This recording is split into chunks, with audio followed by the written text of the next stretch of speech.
Okay, thank you, Mark and Marianthi, for putting up this symposium. So the background, by the way, so this talk is actually already a paper published just recently on American Journal of Epidemiology, so you can download it if you're interested. The background is a paper that we published 1 year ago about the risk of autism spectrum disorder with exposure to air pollution.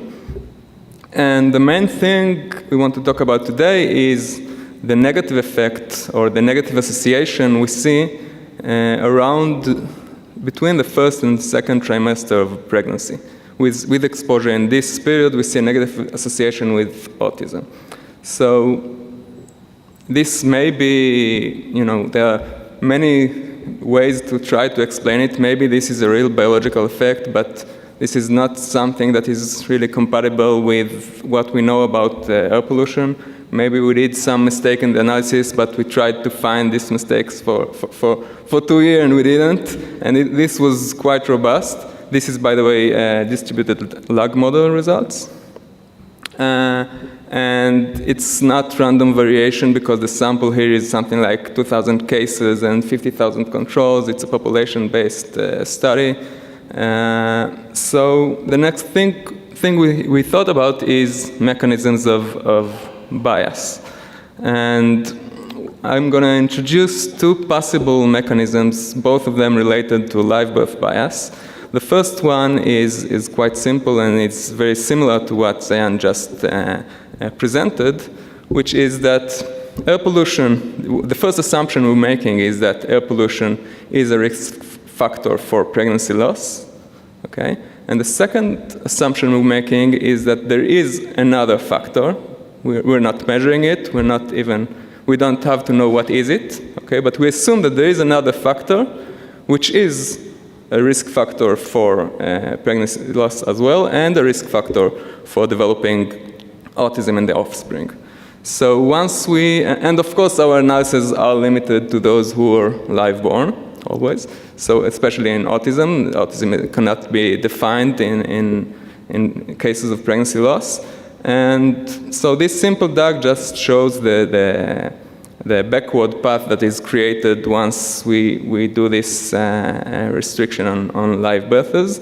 And in principle, or trying to give a more intuitive explanation for this, what happens here is that the other risk factor we call U is impacting the distribution of cases of autism among the different groups of exposure, in a way that you will find less cases of autism or lower rates of autism in those who are exposed to higher rates of air pollution. This is because once you do this restriction on live birth, it is less common for a child to survive, for the fetus to survive when you have high exposure to air pollution and high exposure to that other factor. We can also think about how plausible are these assumptions in this DAG. And the first one, air pollution being a risk factor for pregnancy loss, is not well established in the literature. Maybe because there's, of course, a problem of documenting pregnancy loss properly. And we'll see more in the next two presentations about how to test this assumption and what we can see when we test it. And what can the other U be? So it can be many things. One of the things we propose is prenatal stress or stress in general, maternal stress in general. This is something that was established as a risk factor for pregnancy loss. And also there are quite a lot of papers out now showing that it may be a risk factor for developing autism in the offspring. The second scenario is somewhat similar, but a little bit different. We call it depletion of susceptibles. And we demonstrate it using an illustration, not a DAG, because it involves effect modification. Let us assume that we have two groups of conceptions. So we start from conceptions. Okay?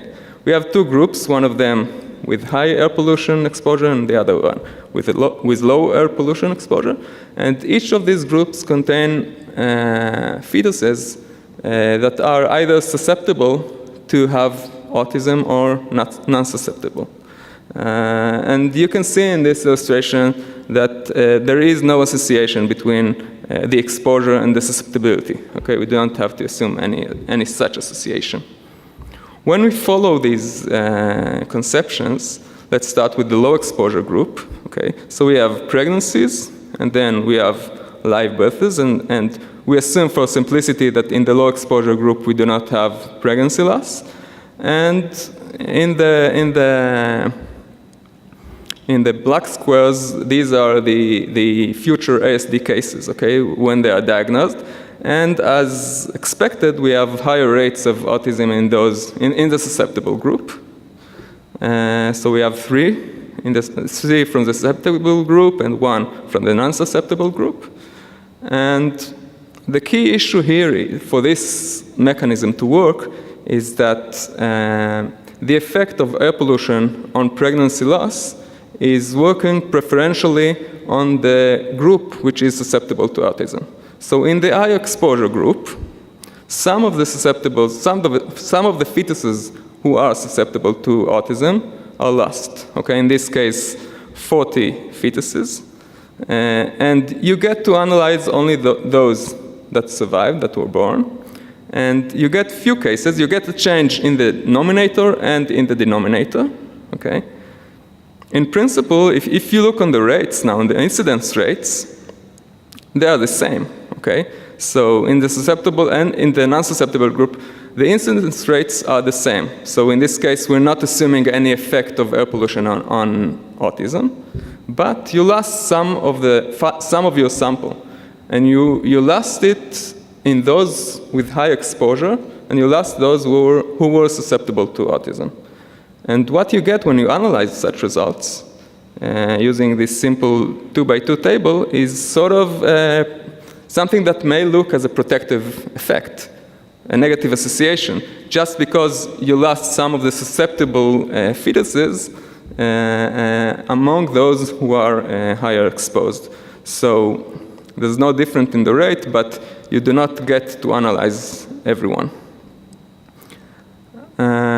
Of course, we can ask how plausible are these assumptions, and one of the examples of this kind of thing is something that can do this kind of preferential loss is oxidative stress. Oxidative stress, of course, is one of the mechanisms by which air pollution works on cells, and maybe also on pregnancy loss. And oxidative stress or susceptibility to oxidative stress is also involved recognized as a risk factor for autism spectrum disorder. So this may be one possibility. With that, I'll go on to Marianne.